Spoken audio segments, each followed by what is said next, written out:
미국과 한국, 세계 각 지역에서 오늘의 미국 탑뉴스 브리핑 듣고 계신 여러분 안녕하십니까? 강희신입니다. 네, 오늘 그 탑뉴스 브리핑에서는요, 미국의 중요한 내용들도 있지만, 내일 바이든 대통령과 윤석열 대통령, 기시다 후미오 일본 총리가 캠프 데이비드에서 정상회담을 하기 때문에 그 정상회담을 하기 전에 미국에서 어떻게 이 내용을 보도하고 있는가 이 한 가지 아이템만을 전해드리겠습니다.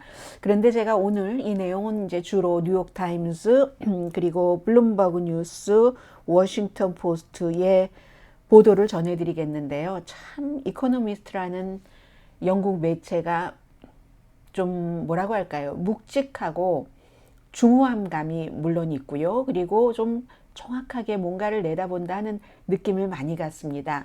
물론 한국에서도 이코노미스트를 읽고 계신 분들이 계시겠지만 한국판과 미국판 이런 국제판이 다릅니다. 그런데 제가 늘 느끼는 것은 정말로 그 중후함과 함께 좀 정확하게 모든 그 이슈를 보면서 뭔가 좀 언론 매체의 좀 성인 역할이라고 할까요? 심지어 아주 그 중요한 또 다른 중요한 매체들에서도 이코노미스트가 먼저 보도를 하면은 그 같은 내용을 인용하는 것을 저는 워낙에 뉴스를 많이 보니까 느낄 수 있거든요.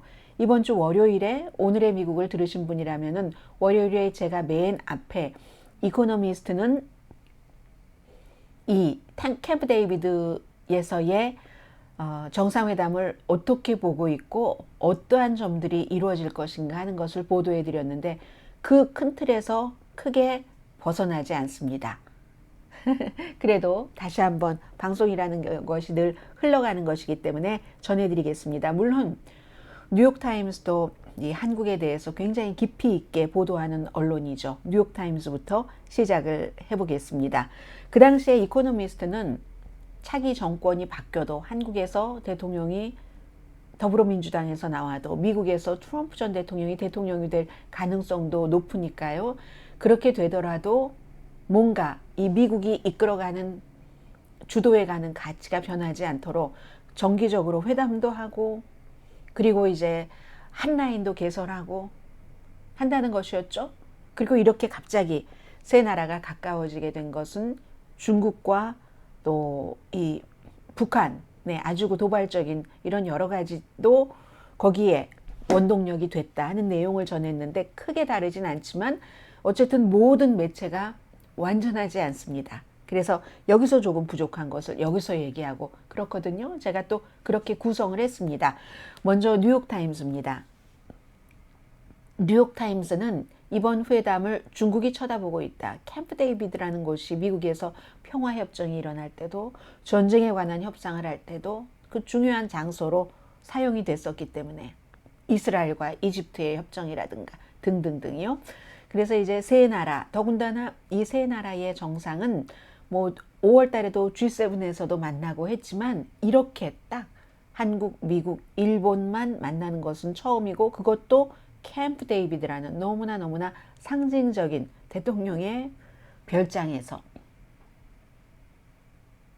대통령은 바뀌어도 별장은 바뀌지 않는 그곳에서의 정상회담인데 뉴욕타임스는 중국이 쳐다보면서 바이든은 한국과 일본을 더 가깝게 하려고 한다. 그런데 하나를 더 집어넣습니다.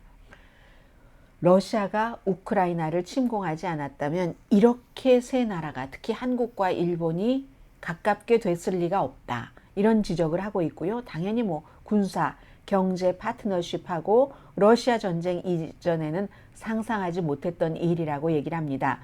미국이 중국과 북한으로부터 뭐 여러 가지 도전을 받고 있는 게 사실인데 오래전부터 그런데 그 가장 또 중요한 장애가 한국과 일본의 관계 나쁨이었었잖아요. 그런데 지금 한국과 일본과 미국이 지도자가 말하자면 코드가 맞는 거죠.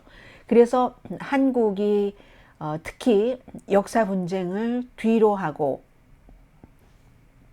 이렇게 해서 윤석열 대통령의 여러 가지를 한국에서는 굉장히 싫어하시는 분들이 더 많은 것 저도 알고 있습니다. 해외에서도 압니다. 해외의 한반도 전문가들도. 그렇지만 듣기 싫으셔도 여러분께서 들으셔야지 됩니다. 해외에서는 윤석열 대통령이 지금 한국과 일본과 또 그 미국의 적절한 이 같은 관계, 중국과 그 북한이 굉장히 싫어하는 이런 관계가 만들어지는데 그 윤석열 대통령이 크레딧을 받아야지 된다. 이 내용은 블룸버그라든가 워싱턴 포스트는 특히 블룸버그가 크레딧을 받아야지 된다. 윤석열 대통령이 그렇게 지적을 하거든요. 한국에서는 아니 과거사 사과가 없는데 이렇게 지적들을 하시잖아요. 사과가 없기 때문에 한국에서 비난이 있을 것을 알면서도 여기까지 오게 된 것은 윤석열 대통령이 크레딧을 받아야지 된다. 이런 얘기를 많이 하고 있습니다. 지역의 평화와 안정, 재미없죠? 이런 얘기. 그런데 모든 지도자들이 다 이런 얘기들을 하고 있고, 앞에는 중국이, 뒤에 백그라운드에는 지금 러시아가 있는 겁니다. 그리고 러시아가 백그라운드라고 하는 것은 일본도 생각을 할 때 대만을 아주 중요하게 생각하잖아요. 대만 문제를 중국이 어떻게 할 것인지. 러시아가 우크라이나 먹으면요. 중국도 대만 확 먹어버리고 그렇게 될 때는 한국도 별로 좋지 않게 되겠죠. 이런 문제. 그리고 지금 중국, 러시아, 북한이 딱 합쳤죠. 미국, 일본, 한국이 합치는 것처럼 세 나라는 전부 핵을 가진 국가라는 겁니다. 그래서 미국의 골치가 아픈 거예요. 한국과 일본은 아니잖아요. 미국은 핵을 정말 많이 가진 나라지만 딱 세 나라가 붙어 있는데 중국, 러시아, 북한은 전부 핵을 갖고 있는 나라입니다. 그래서 항상 미국이 수십 년 동안 한국과 일본이 아시아에서 가장 미국의 중요한 동맹국이 잘 지내기를 바랬지만 역사 문제 이런 것 때문에 안 됐고 지금은 김정은 위원장이 신냉전을 얘기를 하고 있잖아요. 지난달에 그런 얘기했죠. 한반도 주변에서 신냉전 얘기를 했는데 그리고는 떡하니 휴전 협정 70주년 북한은 이제 승전 기념일에 이쪽에는 러시아의 국방장관 이쪽에는 중국의 아주 중요한 공산당의 인물 딱 뭐 무기 세일즈 비슷한 것도 했잖아요. 김정은 위원장이 핵 능력을 과시한 거죠. 유엔 결의안 무시하고 북한이 개발한 뭐 미사일 훈련이라든가 무기들 쫙 보여주면서 그러한 것들이 미국으로서는 수십 년 동안 혼자 해오기에는 너무 힘들었다는 거죠. 단독으로는 중국의 위협을 막아내기가 힘들었는데 그런데 한국과 일본 관계가 별로니까 이게 안 됐는데 러시아가 딱 우크라이나를 치고 나니까 일본이 제일 먼저 도왔잖아요. 일본이 왜 그렇겠습니까? 일본도 생각을 한 거예요. 중국 대만 문제를. 일본의 그 이해관계를. 그렇게 했고 한국에서도 뭐 우크라이나가 원하는 만큼 미국이 원하는 만큼은 아니지만 우크라이나를 돕고 있습니다. 나토와도 가까워졌고 예상보다 세상이 어지럽다. 이 내용은 이제 뉴욕타임스의 지적이고요. 그래서 캠프 데이비드에서 세 나라의 지도자가 바뀌더라도 뭔가 세 나라의 공통적인 군사 경제 협력은 이어가도록 제도를 마련한다는 것. 이게 이제 캠프 데이비드 협정에서 가장 중요한 일이라고 합니다. 아무리 앞으로 추진해도 지도자가 바뀌면 굉장히 취약했잖아요. 지금까지. 다 바뀌어버립니다. 그걸 이번에 좀 어느 정도 제도로 마련을 해놓는다는 그런 얘기고요. 기시다 후미오 일본 총리도 국내에서 지지율도 약하고 워낙에 그 기시다 후미오가 속한 당이 보수이기 때문에 힘들다는 거죠. 그래서 지금 약속을 다 해놓고도 한국에서 더불어민주당에서 대통령이 나오면 어쩌나 트럼프가 대통령이 나오면 어쩌나 하는 것을 걱정할 수밖에 없다는 겁니다. 이코노미스트가 일주일 전에 다 그렇게 강조했었던 그런 얘기들이죠. 그래서 뉴욕타임스의 표현에 따르면 이 세 나라 정상이 바이든 대통령이 이제 캠프 데이비드에 초청을 해서 DNA 주요 목표가 어떤 DNA처럼 박아가지고 새로운 노멀로 DNA는 바꾸기 힘든 거잖아요. 이번에 그 미팅에서 바꾸기 힘든 그런 것을 한다는 거다. 이건 요즘 이번 주에 뭐 램 임마누엘 오바마 시절에 백악관 비서실장을 하고 나중에 뭐 시카고 시장도 했었던 지금은 일본 대사입니다.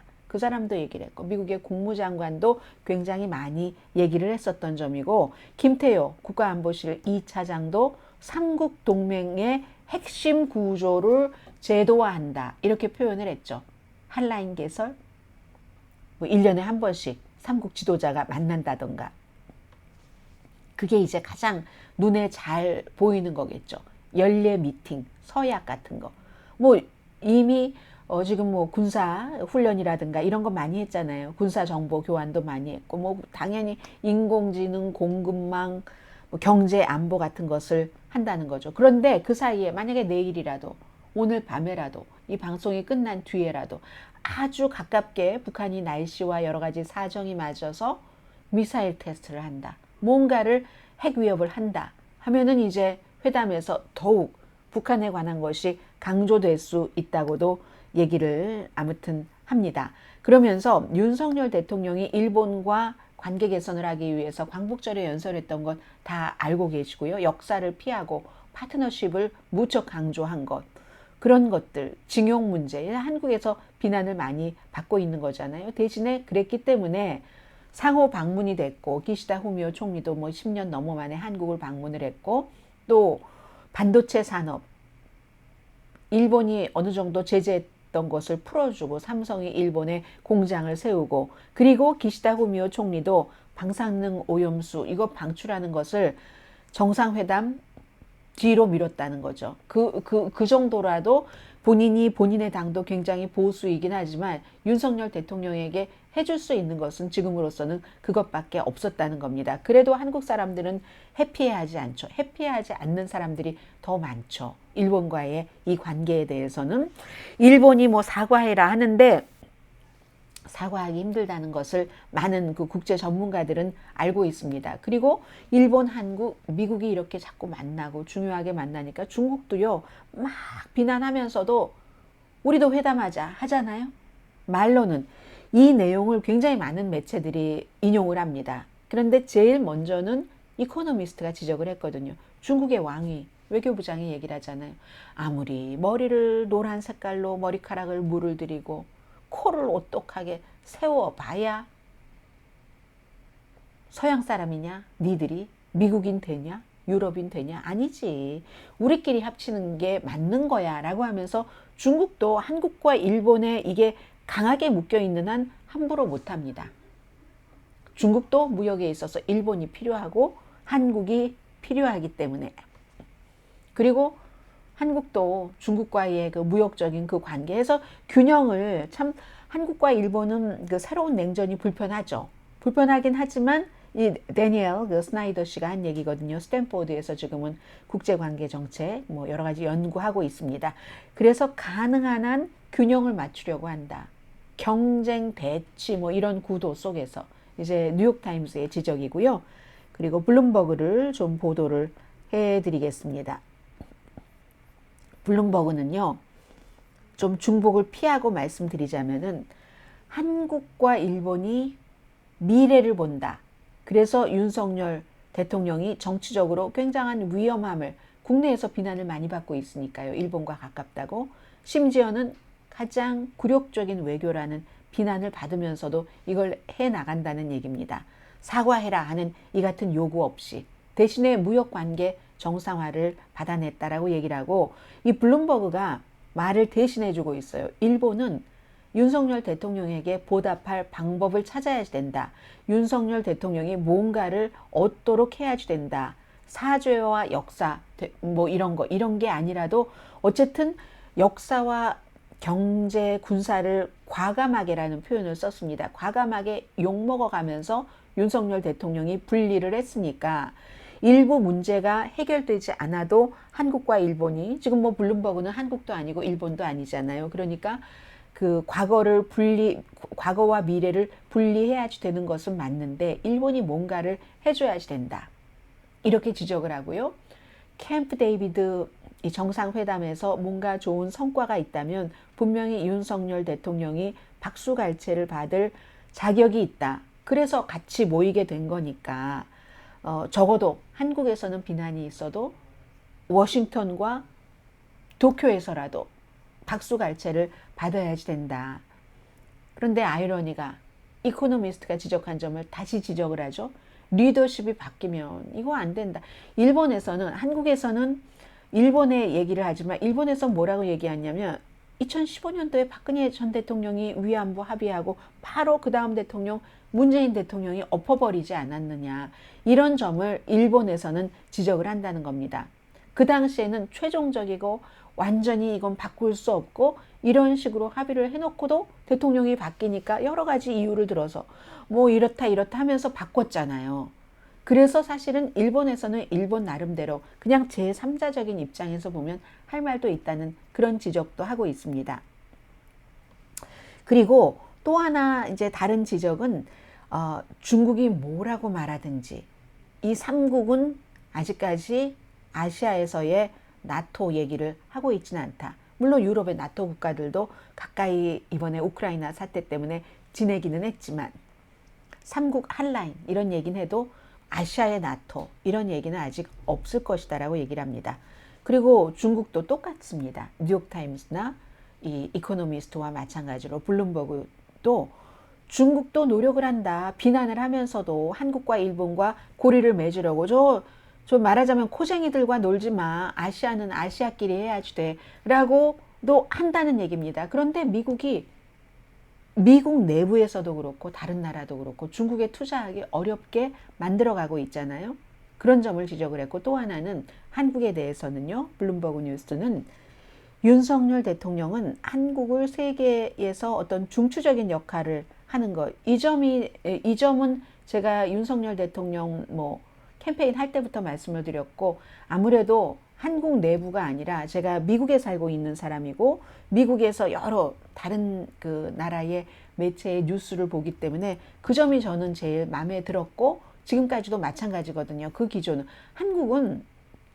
한국 안에서만 우리나라가 최고야. 뭐도 최고고 뭐 관광도 아름다운 것도 최고도 밖에 나와 보라죠. 지금은 밖에 나다니는 사람 많잖아요. 정말 아름답고 크기가 중요한 게 아니고 다 나름대로의 독특한 아름다움이 있지만 한국은 뭐든지 다 한국이 다 최고라고 하잖아요. 정말 다 최고인 사람들은 그렇게 말하지 않습니다. 미국에서 늘 오바마 전 대통령 같은 사람이 완벽하지 않은 완전하지 않은 이 나라를 더 완전한 곳으로 만들어가기 위해서라고 얘기하잖아요. 그게 더 발전하고 성숙한 거잖아요. 그래서 한국은 항상 그 안에서만 한국 문제가 everything이에요. 전부 다예요. 세계 뉴스도 없어요. 해외 토픽은 있어도. 그러면서 우리가 최고라고. 이건 그 안에서만 그렇게 얘기를 하는 거기 때문에 저는 미국에서 오래 살았고 한국의 대통령이 세계로 나가야지 된다. 이렇게 얘기를 했을 때 그 점에 대해서는 저는 지지를 했습니다. 이코노미스트도 또 얘기를 하네요. 이거는 foreign policy. 많은 매체에서 한국에 대해서 조금 더 존중하는 마음을 갖게 되는 그런 어떠한 하나의 안건이거든요. 윤석열 대통령은 한국을 세계에서 중추적인 역할을 하는 나라로 만들기를 원한다. 뭐 이런 얘기. 그리고 이제 세 나라가 캠프 데이비드에서 협상도 하면서 동남아 전역으로 이 세 나라의 협력을 강화, 확대할 것으로 보인다. 뭐 이런 얘기를 하고 있습니다. 마지막으로 워싱턴 포스트의 보도를 전해드립니다. 평양과 베이징에 이번 회담이 파워풀한 메시지를 주는 건 사실이지만 나토 스타일의 방어 패키지는 아니다. 아직은 아니다. 이런 얘기를 하고 있습니다. 2011년부터 2013년까지 보수 정권 시절이네요. 주일 대사를 지낸 신각수 전 대사가 한국, 미국, 일본 협력의 유대가 회복됐다. 전환점이다. 라고 표현한 것이 조금 눈에 띄고요. 그리고 이 얘기를 하네요. 워싱턴 포스트는 광복절 78주년이었었죠. 기념 연설에서 윤석열 그 대통령이 캠프 데이비드에서 나올 글을 캠프 데이비드에서 방영될 주제를 거기서 미리 보여줬다. 이런 얘기를 합니다. 그게 한국과 일본이 과거 사과해라 이런 얘기 안 하잖아요. 사과해라 하는 얘기를 안 한다고 한국에서는 엄청나게 비난을 하는 겁니다. 그런데 계속 그 얘기를 하게 되면은 지금 과거에 갇혀서 아무것도 할 수가 없다는 게 윤석열 대통령의 생각이라고 생각을 합니다. 물론 과거에 대해서 일본이 사과도 하고 미래로 같이 나갈 수 있으면 더 좋지만 그게 안 된다면 한국에서 지금 입장에서 더 중요한 미래를 본다 하고 사실은 양보를 하고 아직 일본에서 받은 게 없잖아요. 일본의 국내적인 입장 때문에. 그러니까 주변에서 블룸버그 뉴스 같은 데서 일본은 꼭 한국에 뭘 줘야지 된다라고 얘기를 하잖아요. 만약에 너네가 이걸 해야지 우리도 해. 계속 나가면 계속 아무것도 안 된다는 그런 지적을 하는 겁니다. 그래서 한국과 일본은 이제 보편적인 가치를 공유하고 공동의 이익을 추구하는 파트너, 동반자라고 얘기를 하고 있잖아요. 그리고 한반도 안에서 한미일 안보 협력이 더 어느 때보다도 중요하다는 얘기를 하는 겁니다. 또 유엔군 사령비에 이제 무슨 뭐 일본이 어떤 후방 기지로서의 역할을 하는 그런 것들이 있잖아요. 그게 가장 큰 북한의 핵 위협으로부터 그걸 좀 억제할 수 있는 그런 것이다. 기본적으로 일본도 한국 안보의 핵심으로 보고 끌어들였다는 겁니다. 일본과 어떻게 군사 이런 생각을 하시는 분들이 많다는 거 세계 전문가들 다 알고 있습니다. 알고 있는데 근데 지도자가 그래서 필요한 거죠. 지도자의 그 믿음대로 국가는 나갈 수밖에 없습니다. 그러라고 국민이 그 지도자를 뽑는 거잖아요. 그게 싫으면 다음에 다른 지도자를 뽑는 거죠. 국민으로선. 그리고 윤석열 대통령은 이렇게 한다는 얘기입니다. 그래서 워싱턴 포스트도 다 압니다. 한일 군사협력은 한국 국민이 감정적으로 받아들이기 굉장히 어렵다는 것. 전문가 말을 인용을 해서 전합니다. 미국은 한국과 일본의 안보 협력이 적어도 준 동맹 수준 이 정도까지는 올려주기를 바랄지 모르지만 그렇지만 너무 서두르면 역효과가 날 수 있다 하는 점도 지적을 합니다. 한국 국민들이 일본에 대한 감정이 너무 나쁘기 때문에 그런 얘기도 하고요. 그래서 또 이 점도 지적을 하네요. 바이든 행정부가 그동안에 윤석열 대통령과 기시다 후미오 일본 총리가 여러 가지 문제를 해결하기 위해서 막 뭐 이리저리 뭐 일을 하는 동안에 미국도 어느 정도냐면 저 이 숫자를 보고 그 정도였는가 하는 생각이 들던데요. 이 세 나라의 외무장관, 국방장관, 무슨 뭐 정보부장, 경제강요 이 사람들 세 나라 사람들이 너무너무 자주 만나서 세 나라의 외교관들은 정말 여기까지 오기 위해서 1년 동안 40번 이상 만났답니다. 이게 쉽지 않은 일이잖아요. 2개국이 아니라 3개국이기 때문에. 그래서 그렇게 하고 만든 캠프 데이비드에서의 정상회담이기 때문에 뭔가가 나와도 지정학적으로 이번 정상회담은 베이징과 북한을 평양을 불안하게 만들 것이다. 이런 지적을 하고 있습니다. 자, 여기까지 지금 뭐 미국에서 보고 있는 내일 로스앤젤레스 시간으로 어쩌면 오늘의 미국이 진행되는 동안에 뭐 그때가 정오쯤 되니까요. 내일 이제 진행 상황을 보죠. 이러한 이슈를 오늘은 전해드렸습니다. 오늘의 미국 탑뉴스 브리핑 여기서 마치겠습니다. 강혜신이었습니다.